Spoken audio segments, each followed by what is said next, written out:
Stay out, stay alive. Watch for rock. This is one of the worst portals I've ever seen for a mine of this size. I don't even feel safe standing where I'm at. In today's episode, we're headed to a massive mine operation at over 8,000 feet in elevation. There is no cell service for miles, and the nearest town is over 100 miles away. To say the least, it is a very desolate place. Iron was discovered in 1908 and several mines were established. Despite the mine operation's size, it was never considered to be significant. Only a sparse amount of history was documented. The history that is recorded remains infamous. It was a mine operation that nobody wanted to be at. Turnover rates were high compared to neighboring mines. Isolation and harsh conditions were the main reasons miners left, despite the lower salaries received elsewhere. Working conditions were tough. Blasting away of the mountain was an everyday occurrence, and blistering cold conditions from being at a mountain peak only added to the misery. The operation was active through most of the year, only shutting down at the worst of conditions. Miners were often stranded on the mountain when snowstorms hit. A total of over 600,000 tons of ore were extracted. The operation shut down in the late 1960s. The road up to the mine is steep and hazardous. Washed out sections are prominent from years of flash floods and lack of maintenance. In 1978, a Nevada local headed up the steep road to hike the mountain peak just above the abandoned mine. On the way up, his truck crashed. He did not survive the accident. In the early 2000s, another person almost lost her life after a rollover accident when attempting to traverse this same mountain road. We spent a total of 2 days on the mountain. It was cold day and night. And now it's time to check out this sky-high mine operation. I'm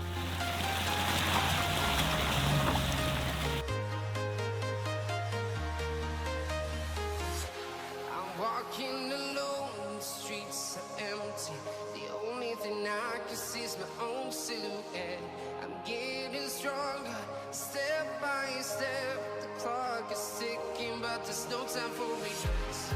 I've been flying from town to town, from London to Taiwan.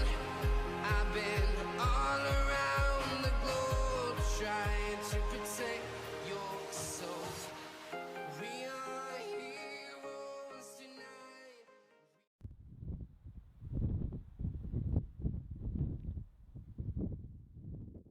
I'm currently following this road to get to the lower section of the mining camp to check out these bunkhouses. Although I just wanted to quickly show you guys the size of that waste rock pile. Quite significant. It's one of the biggest waste rock piles I've ever seen.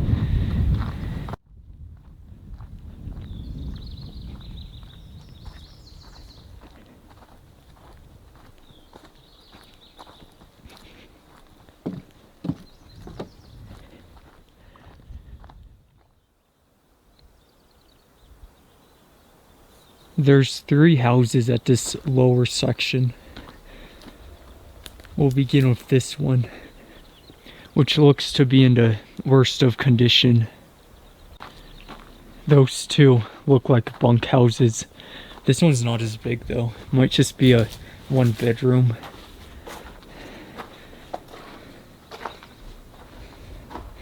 Yep, a 1 room.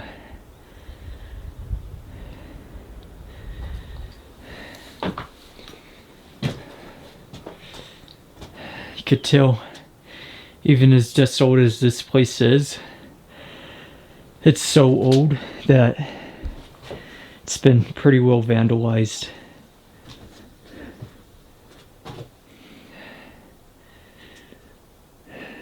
Some holes in the roof. It's definitely not waterproof now.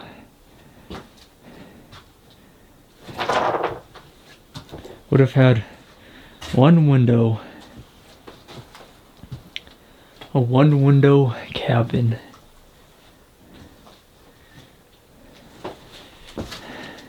Let's go check the bunkhouses out now.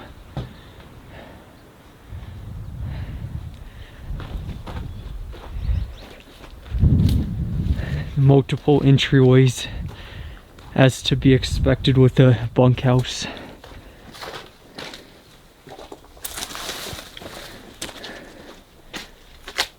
Looks like they had entryways on this side as well, which have been victim to erosion with rock and sand crashing into it. Let's walk around it before going in. Which I'm not going to spend too much time at the lower section, just because I assume these houses will all look the same. This really isn't the primary objective of today.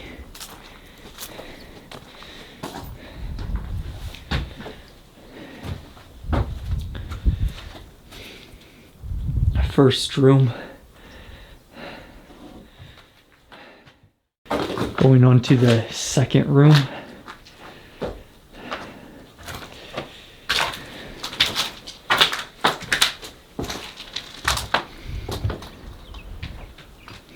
Main entry right there, with the roof beginning to fall. Ceilings not going to be standing much longer. Right there would have been where the furnace would have sat, which you would have needed a furnace, because this place is absolutely freezing. We're way up in the mountains right now.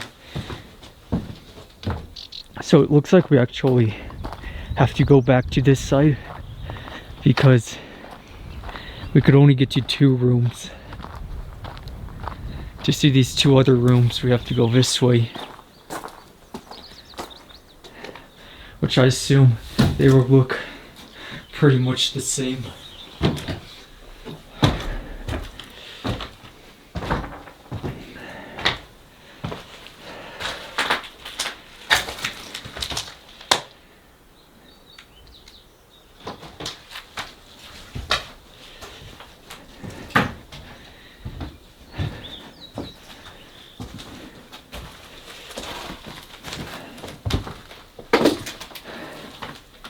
Yeah, not much difference. A nice view, that's for sure. Third and final bunkhouse to check out of the lower section of this mining camp. And I stand corrected, this one's in the worst of condition.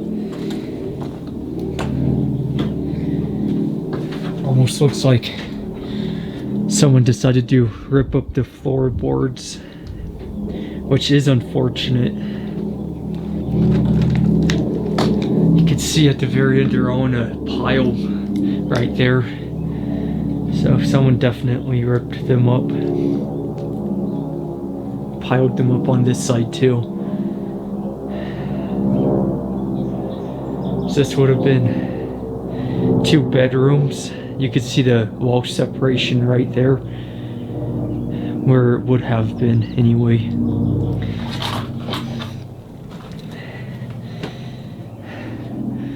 Another room where I'm at right now. A closet, nothing inside of it. Shelving has been ripped out. Just about everything removed from this bunkhouse. Another closet. Going to take a brief look in this one. It's really nothing too special.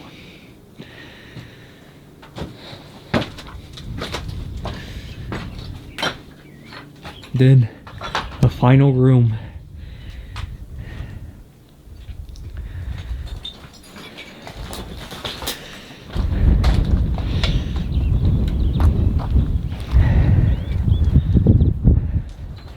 Actually, we just missed a room.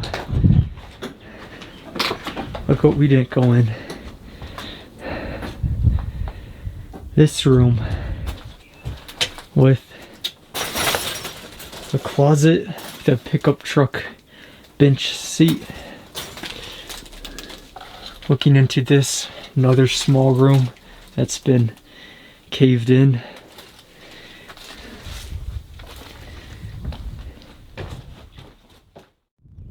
As I continue hiking up the mountain, I found this great vantage point where we could really look over everything we'll be seeing today. So down to the left is those cabins, bunkhouses and cabins that we looked at. One cabin, two bunkhouses. Looking straight ahead is that massive waste rock pile. A little bit past that waste rock pile, at that high peak, is another waste rock pile where a open pit mine is located. Looking this way, if you could see that in the mountains, it almost looks like snow, white snow. That's actually waste rock, and that's also an open pit mine. And going left of it is some bunkhouses. Going this way, several workshops and operations. So you have quite a bit to be looking at today. And straight ahead of us is some abandoned vehicles right on this roadway.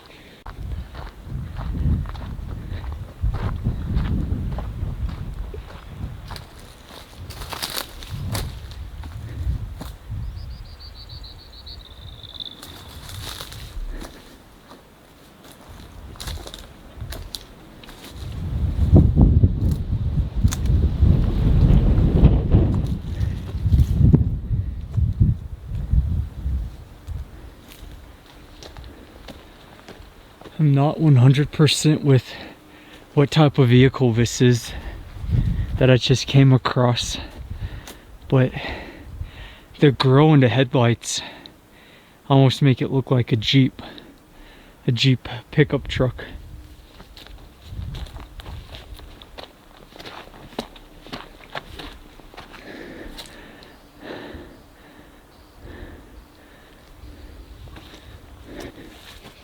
Has a flat front, definitely not up to today's safety standards when it comes to front end impacts.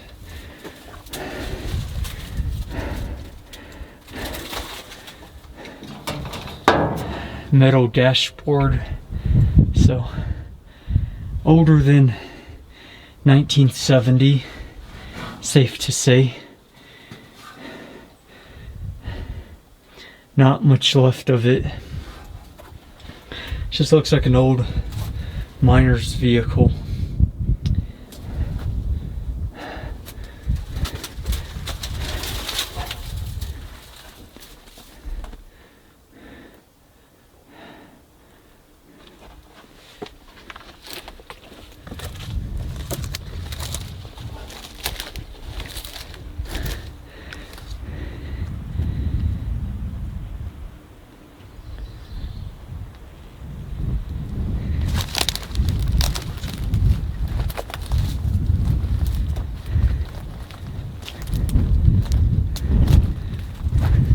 Unfortunately, the glass has been broken,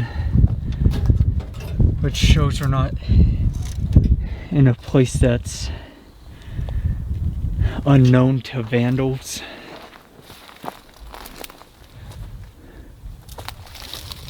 Oh yeah, it is a Jeep. How did I not even notice that?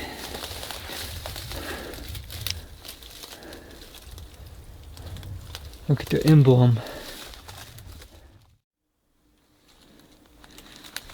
one last look at this Jeep pickup before we continue on the road. Very unique looking. I've never seen one like this before, so.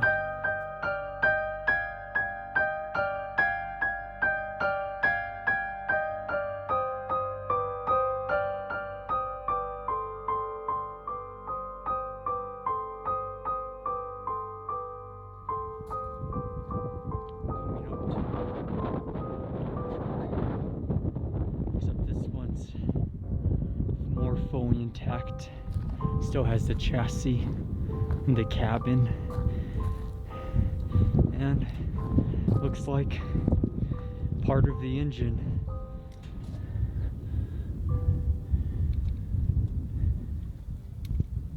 All the bolts have been ripped off. Let's see, maybe we could find a brand indication so we know who built this.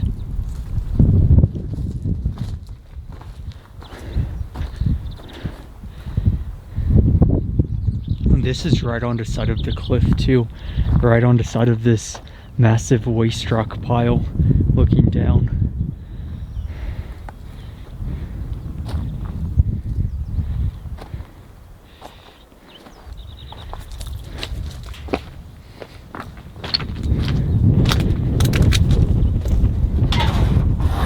Let's look inside the cabin. Not a lot left. Seat's been removed. Big old steering wheel before power steering existed. The gauge cluster.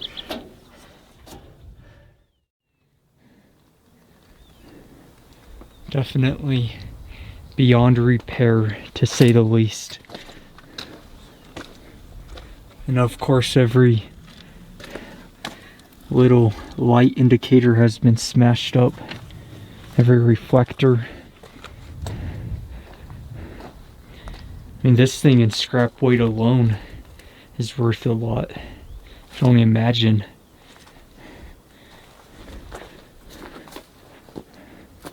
And the good thing is, the road coming up is in such rough shape. There's only one way out and one way in, that a vehicle of this size wouldn't even make it up. Which means nobody's gonna come and scrap any of the vehicles, because it's physically impossible. The roads are just in too bad of shape.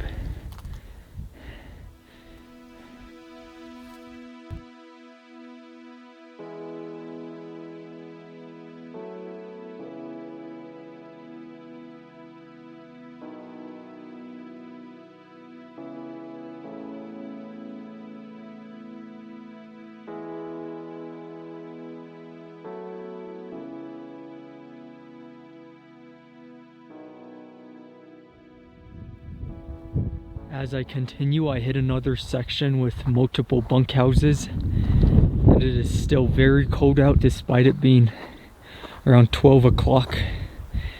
With all that snow still on the mountain, and going to be hiking up to that mine later on after we look at all these bunkhouses and everything else down here. This view really gives us a great perspective of the bunkhouses, just seeing the condition of the roofs. In the distance, there's a bathhouse. We'll check that out later. And there's this small shed. Have a look at it real quick. Actually, this is an outhouse.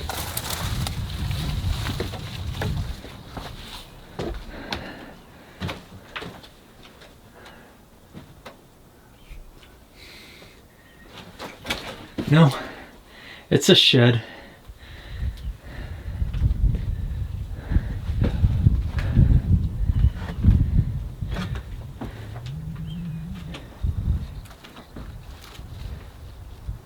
You can see the remains of a bathhouse over there. And of course, Got the antelope.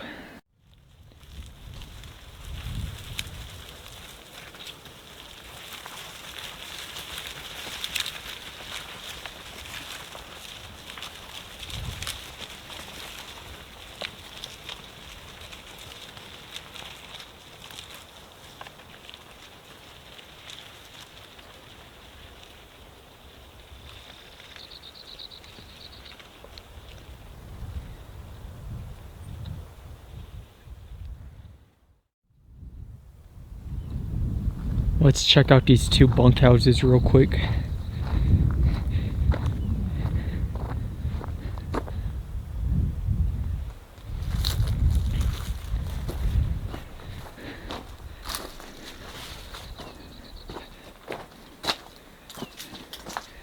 Begin in this room, which they've been hauled over here. You can see railroad, the little railroad tracks that are connected to them that they would have shoved onto trucks to bring them up.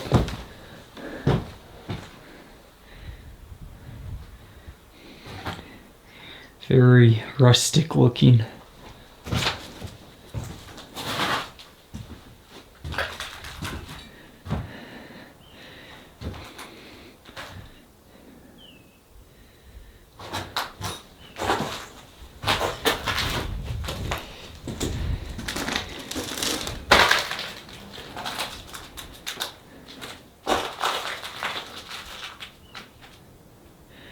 The great thing about these ones is that only the roofs were made out of that particle board, which means nobody's decided to punch holes through the walls for these bunkhouses, which is very nice.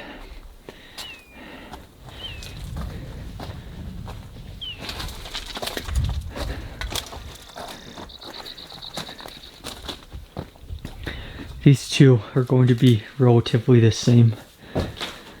These two rooms.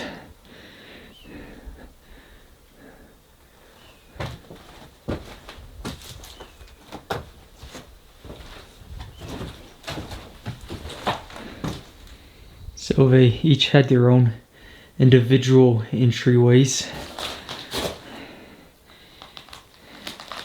Wood flooring, which is a luxury nowadays.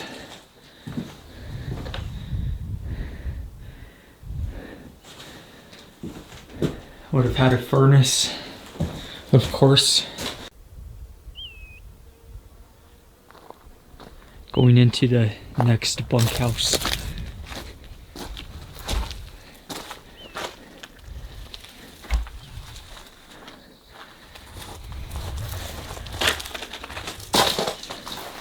Still has a bed spring.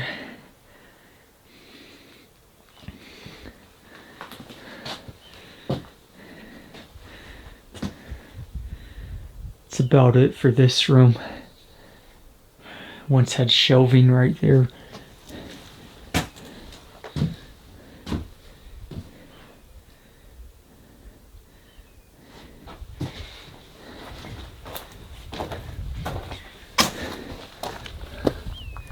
And then, now this is eroded so much, the soil level is up to the window.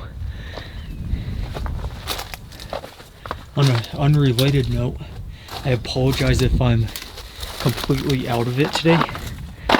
I filmed a video a couple of days back and I forgot to drink the entire day. So I got some severe dehydration sickness. For some of you who may not have had dehydration sickness before, imagine you're extremely hungover and you drink too much. That's exactly what dehydration sickness is. Except it's not drinking alcohol, it's just forgetting to drink any type of water, any type of liquid all day. So, kind of funny, like I've been doing this whole hike today. I feel like I'm 90 just going up this, I'm just panting and out of breath. And I've never been like that before. And that's just because I'm still recovering. With that being said, I'm not going to skimp out on this video though. I'm still going to continue filming and checking out all these ruins at this mining camp.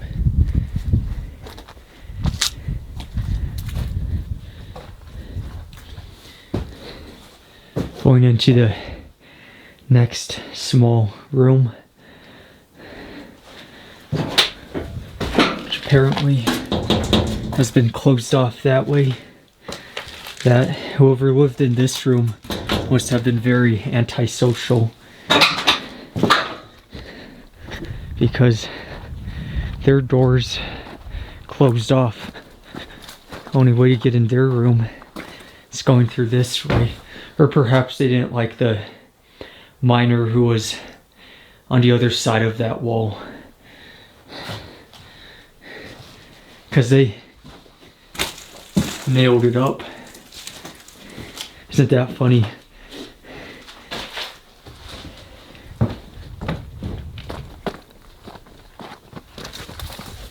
Now let's go check out those vehicles.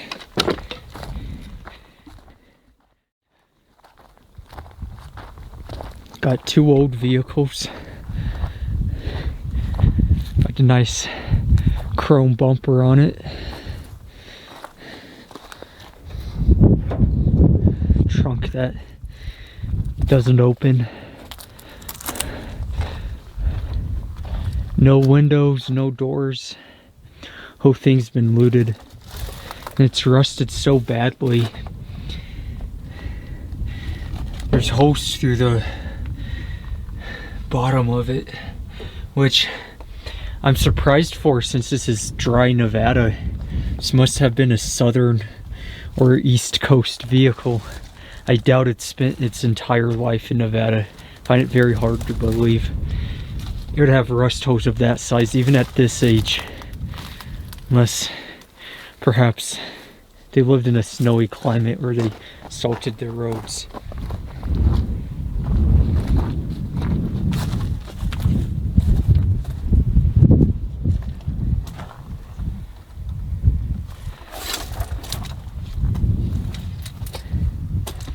Great bench seat.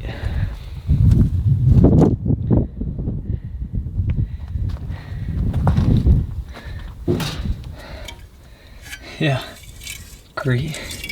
Got a carburetor. Those things are always fun.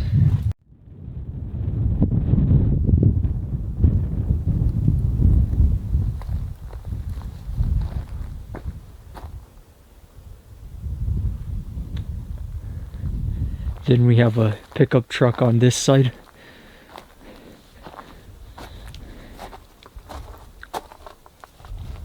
That is so neat to see. The pickup truck bed, it was made of wood. All that wood's just rotting away. Just a natural decay. Don't see that very often, do you? Yeah, that's some very weak wood too.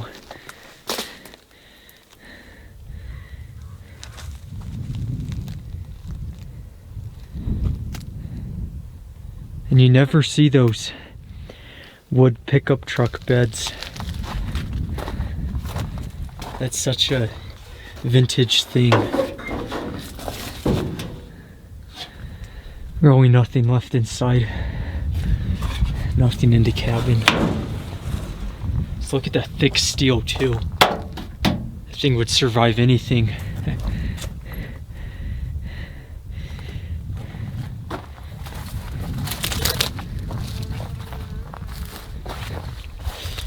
Bumper on it. Looks very tough.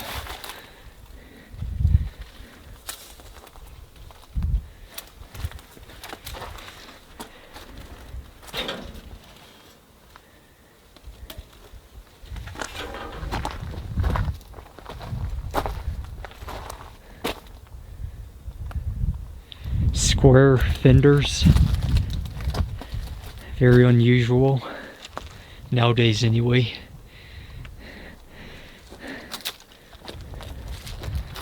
back when they weren't worried about gas mileage.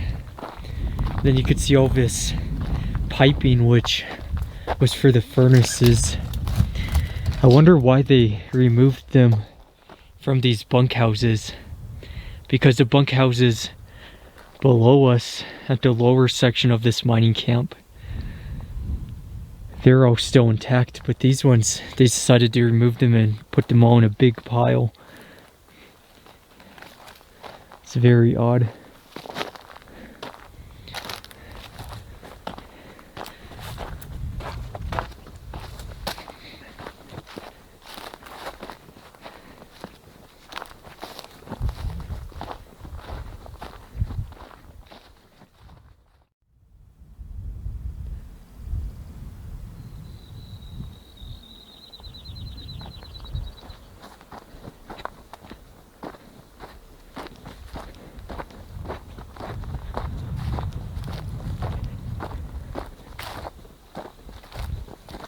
All in ruins now.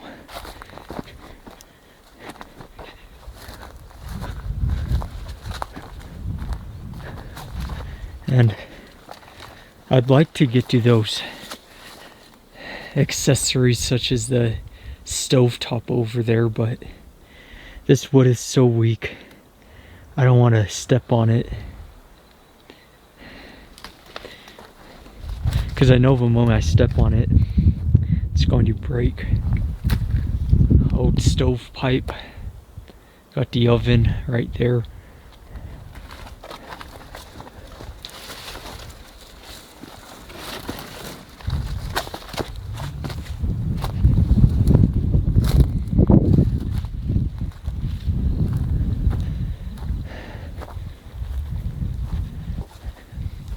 This building's just, it's not accessible at all.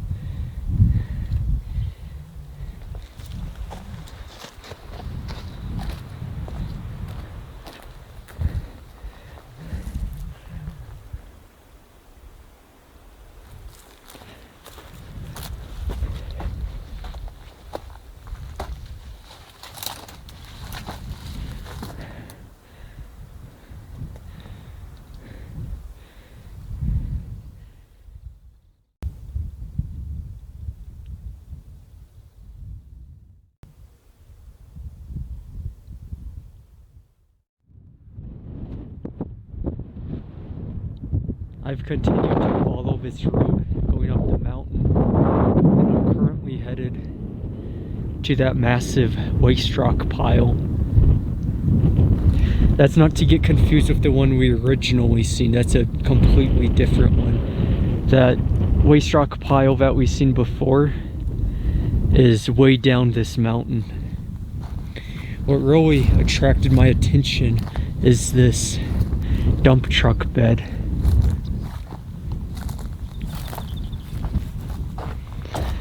It's not a whole lot, but still interesting nevertheless.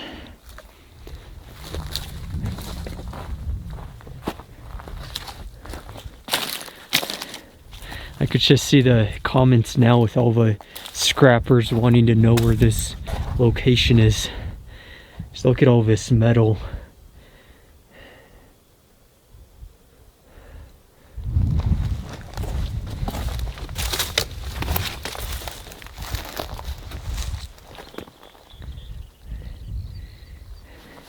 So I'm going to continue. Going to go up there. But this is such a big location with so much to look at that this is a part 1 and part 2 video series. So stay tuned for part 2. It will be uploaded in 2 weeks. The link will be in the description for part 2. And we're going to go up to the open pit where there's some remains, and after that, if you see that mountain right there with the waste rock, we're going to hike that way, see some other mining operations that are connected. They were operating around the same time under the same ownership, I believe. and we're going to continue in those mountains, because what we looked at in this video was the mountains below us, the bunkhouses going straight down facing this way, and everything else other than above us and over that way. So stay tuned for that. Thank you so much for watching. Be sure to subscribe. And I did do this trip with Pin into Atlas, but this is just such a big location that we didn't end up filming together. We ended up going separate ways. So check out their channel. Link will be in the description. And that's it. Thanks for watching.